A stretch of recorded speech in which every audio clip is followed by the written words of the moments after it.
break off that little red piece there and fill those holes and drive these in. Then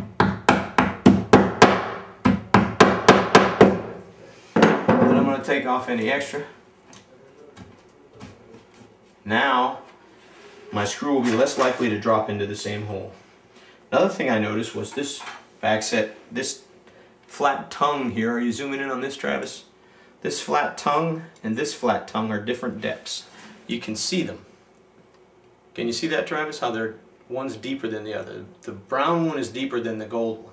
And it's actually hitting the back side of this wood. What I'm going to do is, pardon me, I'm going to get a chisel.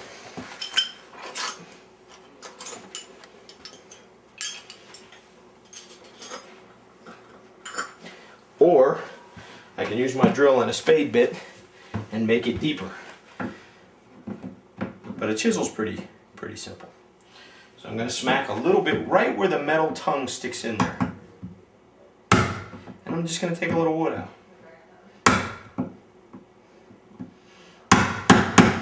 Nice light taps.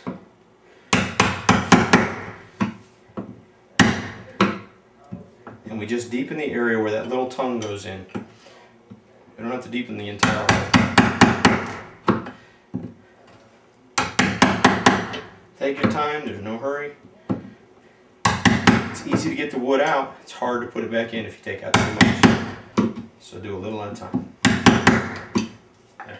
Then I'm going to dry fit. Look at that, perfectly flat now against that wood. I like that. The other thing I noticed was when we closed that door with no plate, it was tight against the wood. So maybe I need to go back that way just a little bit as well. So I'm going to use that chisel again. And I'm going to take out just a sliver of wood right there. So I can get that plate a little further that way. That's probably about 16 and a half. And that will probably do it right there. Now, my plate is sitting well forward of those other old screws. A little bit more. There we go.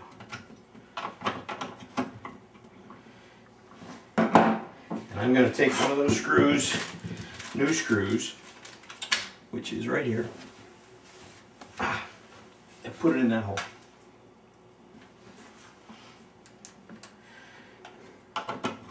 I don't have a new wood hole, so this screw is going to make me a new one.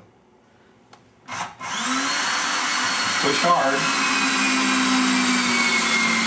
and it will drive itself in. Sounds like my battery's going. Pause that, Travis. The battery's charging right there. Okay, so now I'm going to put the second screw in, but there's this pause right there, and you're going to leave that first screw in and you're going to close the door and see if it latches correctly. And it does. Look at that, nice and tight. If it did not latch correctly, there's a little trick. You can cheat this a little bit. Maybe it was loose and you need to go in a little. So that other screw's not in yet. Now, that'll make it a little crooked here. I don't know anybody that pays attention and looks at that except for a few people. And in which case, they got bigger problems than just what that screw hole is. In this case, we were perfect, and I'm going to go ahead and put that in. Remember, these are self-starting, so they'll drill their own hole. Push hard. Notice I don't put it on full bore speed right away. Ooh, that didn't feel good. I pinched my finger a little. You can give a little bit and do a hole first. But you may not have the right size bit. It's very small for those. And you don't have to. Now I'm going to close it one more time to see how it closes.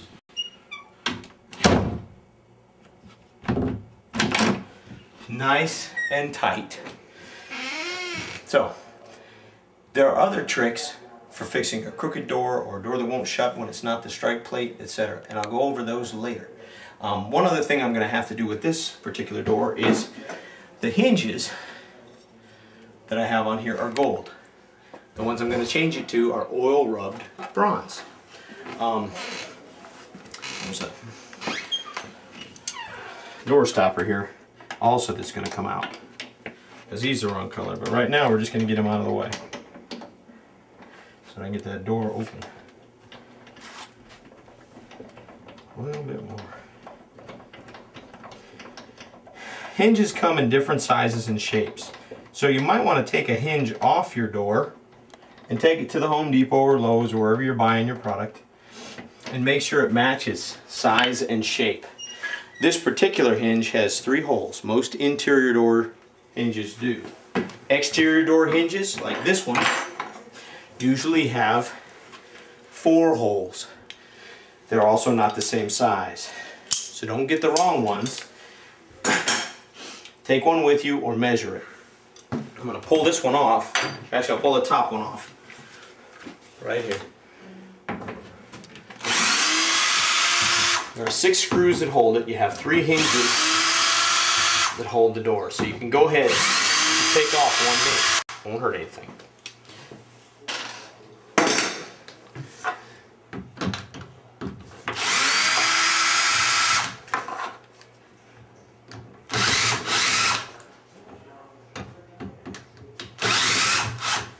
Alright, now that hinge is kind of jammed in there and stuck, so pull on it and it'll pop loose. Especially if you paint it, then it may be stuck like paint. So now I've got some hinge screws here, and I'm going to fit the old hinge space with the new hinge. And they're pretty darn close, almost exact. So I take one screw and put it in a hole. Let's put in, for whatever reason, that I'm short 2 screws. They're probably on the floor, but I don't need them at this moment. So we're going to put that in. Now the trick is, hinges are not always exactly the same. Just like anything else that a machine makes, it can have some changes. So go back that way, Trev. When I close the door and I've changed the hinges, I need to make sure that the door still closes and doesn't hit, and we're fine. There are tricks for that too, and I'll go over those in another video. But that's basically it. You can change that handle set out. Go to Home Depot, go to Lowe's. Go to Home Depot, go to Lowe's, go wherever, Ace Hardware, it doesn't matter, and change out your handle set. If you have problems or questions, you can put them on the website, on the YouTube, or you can email me at james@crown-millwork.com. That's it. Thank you. All right.